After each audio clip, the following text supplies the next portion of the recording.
You done seen that video out of Milwaukee? There are protesters now where that 62-year-old white guy was choking a special needs black man because he falsely accused him of stealing his bike.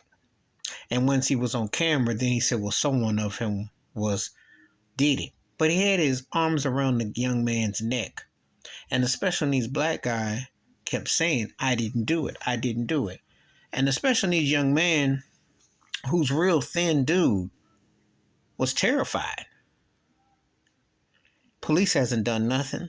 There has been nothing done to this white dude. This is another piece of trash that's out here being racist, and they allow this to happen. Makes you think of Ahmaud Arbery. You know, when you want to be a vigilante, the George Zimmerman syndrome. See, this thing still circulates any place, any town, USA. You know, white vigilante wants to take on black person. Except this special needs young man. He said he didn't do it. He was being choked. And thankfully someone caught it on video. For if there was no video of this, that young man could have been just laying on the sidewalk choked. And then it would have been your word against their word. And you know how justice is in America with 3Ks.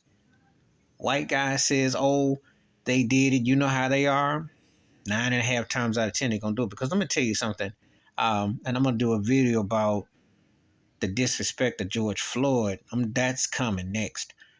This here is intolerable. This goes on every day in every way. And why this ain't being addressed more? Well, racism always exists, and it's blatant. But this here, I'm glad to see the protest in Milwaukee, because that racist piece of trash need to be dealt with. Grabbing that young man like that, choking him. That's a shame. But this is what happens when they think that you are property and no one deals with it. Please hit like, subscribe, or welcome thoughts or comments, and I do respond. Thank you. Wash your hands, keep your mind clear, watch out for another, and hey, this ain't going nowhere. So don't let your foot off the gas, because racism is alive and well. It's in every form, every facet. And they will falsely accuse you, no matter what your status or who you are. This is a reality.